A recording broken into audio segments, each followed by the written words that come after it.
और बड़ी खबर इस वक्त आ रही है, आपको बता दें कि तुर्की ने बरतानिया के साथ बहुत बड़ा मुआहदा किया है।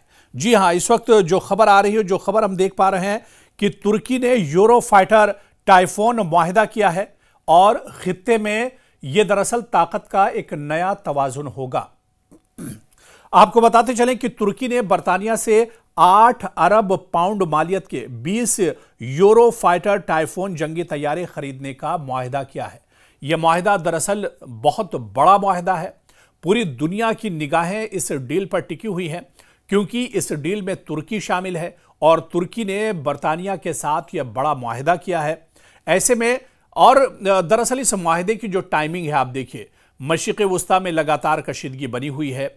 इसके अलावा रशिया और यूक्रेन की जंग चल रही है और तुर्की के बारे में खासतौर से बताएं क्योंकि तुर्की नेटो का हिस्सा है। इस वजह से भी पूरी दुनिया की निगाहें इस पर टिकी हुई हैं और अमेरिका भी कहीं ना कहीं रजब तैयब एर्दोगान और तुर्की की बहुत पासदारी करता है। और ऐसे में ब्रिटेन के साथ और रजब तैयब एर्दोगान का और तुर्की का इतना बड़ा या इतनी बड़ी जो डील हुई है, 8 अरब पाउंड मालियत के 20 यूरो फाइटर टाइफून जंगी तैयारे खरीदने का ये मुआहदा है, ये डील है जो एक तरह से तय पा गई है। यानी मौजूदा में आप देखिए कि दुनिया में जो एक कशीदगी लगातार बढ़ती जा रही है, चाहे हालिया दिनों मशरिक़ वुस्ता की बात करें, ख़ासतौर से मशरिक़ वुस्ता में ईरान और इजराइल के दरमियान जो कशीदगी बढ़ी थी, गज़ा में जिस तरह से कशीदगी थी और कशीदगी अभी भी एक तरह से बरकरार है। इसके अलावा यूक्रेन और रूस की जंग आप देख लीजिए, या फिर हालिया दिनों जिस तरह से खुद तुर्की ने इजराइल को लेकर नाराजगी जाहिर की थी और बल्कि जो बड़ी मीटिंग्स हुई और जो बड़े समिट्स हुए उसमें तुर्की ने कई बार सिर्फ ये कहकर शिरकत नहीं की कि अगर इजराइल का कोई फर्द या इजराइल की लीडरशिप उस समिट में शामिल होती है तो एर्दोगान उसमें शामिल नहीं होंगे।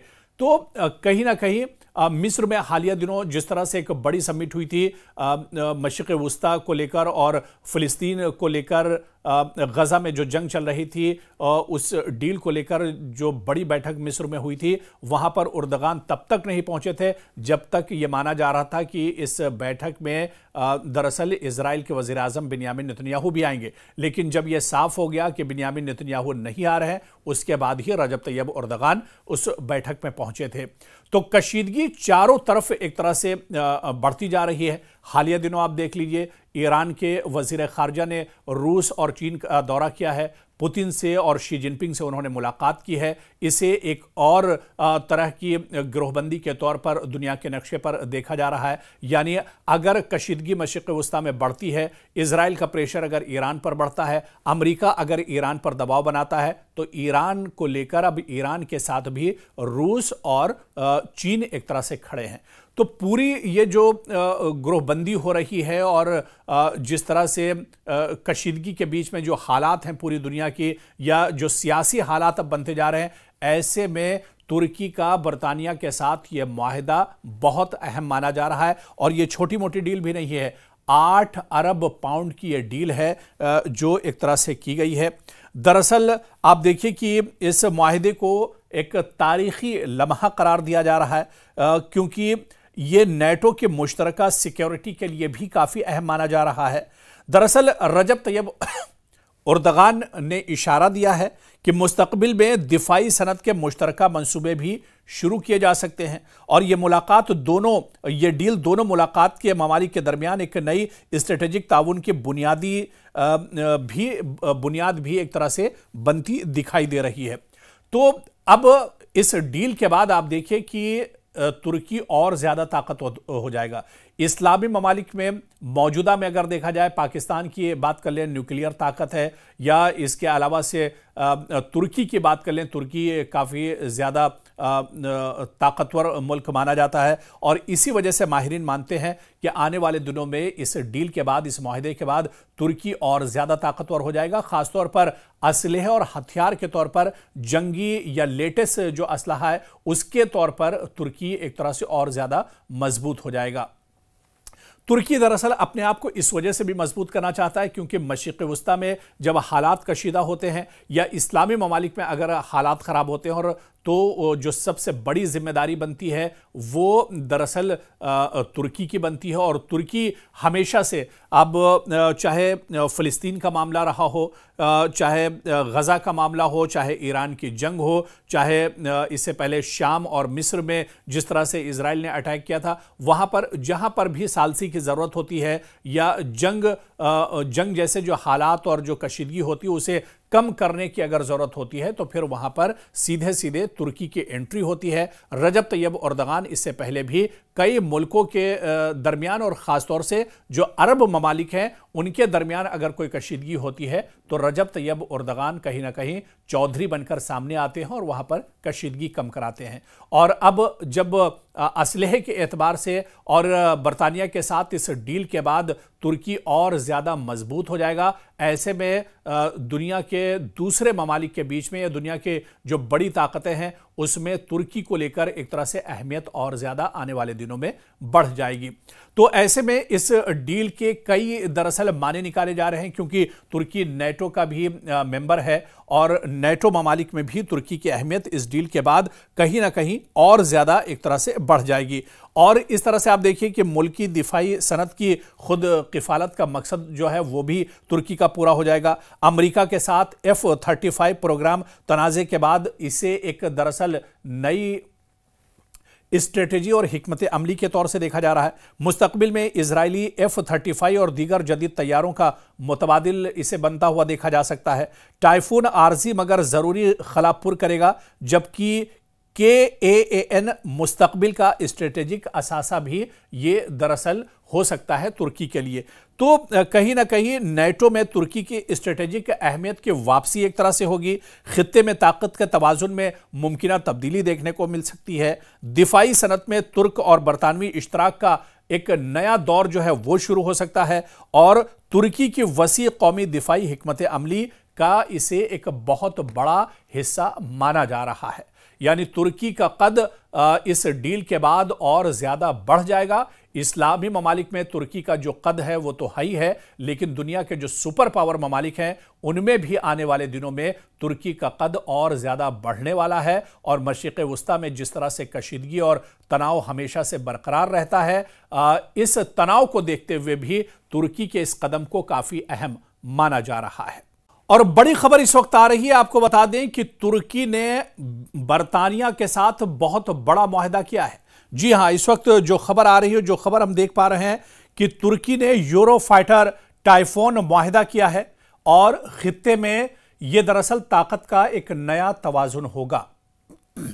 आपको बताते चलें कि तुर्की ने बरतानिया से 8 अरब पाउंड मालियत के 20 यूरोफाइटर टाइफोन जंगी तैयारे खरीदने का मुआहदा किया है।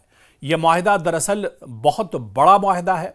पूरी दुनिया की निगाहें इस डील पर टिकी हुई हैं क्योंकि इस डील में तुर्की शामिल है और तुर्की ने बरतानिया के साथ यह बड़ा मुआहदा किया है। ऐसे में और दरअसल इस मुआहदे की जो टाइमिंग है आप देखिए, मशरिक़ वस्ता में लगातार कशीदगी बनी हुई है। इसके अलावा रशिया और यूक्रेन की जंग चल रही है। और तुर्की के बारे में खास तौर से बताएं क्योंकि तुर्की नेटो का हिस्सा है, इस वजह से भी पूरी दुनिया की निगाहें इस पर टिकी हुई हैं। और अमेरिका भी कहीं ना कहीं रजब तैयब एर्दोगान और तुर्की की बहुत पासदारी करता है। और ऐसे में ब्रिटेन के साथ और रजब तैयब एर्दोगान का और तुर्की का इतना बड़ा या इतनी बड़ी जो डील हुई है, 8 अरब पाउंड मालियत के 20 यूरो फाइटर टाइफून जंगी तैयारे खरीदने का ये मुआहदा है, ये डील है जो एक तरह से तय पा गई है। यानी मौजूदा में आप देखिए कि दुनिया में जो एक कशीदगी लगातार बढ़ती जा रही है, चाहे हालिया दिनों मशरिक़ वस्ता की बात करें, ख़ासतौर से मशरिक़ वस्ता में ईरान और इजराइल के दरमियान जो कशीदगी बढ़ी थी, गज़ा में जिस तरह से कशीदगी थी और कशीदगी अभी भी एक तरह से बरकरार है। इसके अलावा यूक्रेन और रूस की जंग आप देख लीजिए, या फिर हालिया दिनों जिस तरह से खुद तुर्की ने इजराइल को लेकर नाराजगी जाहिर की थी और बल्कि जो बड़ी मीटिंग्स हुई और जो बड़े समिट्स हुए उसमें तुर्की ने कई बार सिर्फ ये कहकर शिरकत नहीं की कि अगर इजराइल का कोई फर्द या इजराइल की लीडरशिप उस समिट में शामिल होती है तो उर्दगान उसमें शामिल नहीं होंगे। तो कहीं ना कहीं मिस्र में हालिया दिनों जिस तरह से एक बड़ी समिट हुई थी मशरिक़ वुस्ता को लेकर और फ़िलिस्तीन को लेकर, गज़ा में जो जंग चल रही थी उस डील को लेकर जो बड़ी बैठक मिस्र में हुई थी, वहां पर उर्दगान तब तक नहीं पहुंचे थे जब तक ये माना जा रहा था कि इस बैठक में दरअसल इजराइल के वज़ीर आज़म बिन्यामिन नेतन्याहू भी आएंगे। लेकिन जब यह साफ हो गया कि बिन्यामिन नेतन्याहू नहीं आ रहे हैं, उसके बाद ही रजब तैयब उर्दगान उस बैठक में पहुंचे थे। तो कशीदगी चारों तरफ एक तरह से बढ़ती जा रही है। हालिया दिनों आप देख लीजिए, ईरान के वजीर खारजा ने रूस और चीन का दौरा किया है, पुतिन से और शी जिनपिंग से उन्होंने मुलाकात की है। इसे एक और तरह की गिरोहबंदी के तौर पर दुनिया के नक्शे पर देखा जा रहा है। यानी अगर कशीदगी मशरिक़ वुस्ता में बढ़ती है, इजराइल का प्रेशर अगर ईरान पर बढ़ता है, अमेरिका अगर ईरान पर दबाव बनाता है, तो ईरान को लेकर अब ईरान के साथ भी रूस और चीन एक तरह से खड़े हैं। तो पूरी ये जो गिरोहबंदी हो रही है और जिस तरह से कशीदगी के बीच में जो हालात हैं पूरी दुनिया की, या जो सियासी हालात अब बनते जा रहे हैं, ऐसे में तुर्की का बरतानिया के साथ ये मुआहदा बहुत अहम माना जा रहा है। और ये छोटी मोटी डील भी नहीं है, 8 अरब पाउंड की ये डील है जो एक तरह से की गई है। दरअसल आप देखिए कि इस मुआहदे को एक तारीखी लम्हा करार दिया जा रहा है क्योंकि ये नेटो के मुश्तरका सिक्योरिटी के लिए भी काफ़ी अहम माना जा रहा है। दरअसल रजब तैयब उर्दगान ने इशारा दिया है कि मुस्तकबिल में दिफाई सनत के मुश्तरका मंसूबे भी शुरू किए जा सकते हैं और ये डील दोनों मुलाकात के ममालिक के दरमियान एक नई स्ट्रेटेजिक ताउन की बुनियाद भी एक तरह से बनती दिखाई दे रही है। तो अब इस डील के बाद आप देखिए कि तुर्की और ज़्यादा ताकतवर हो जाएगा।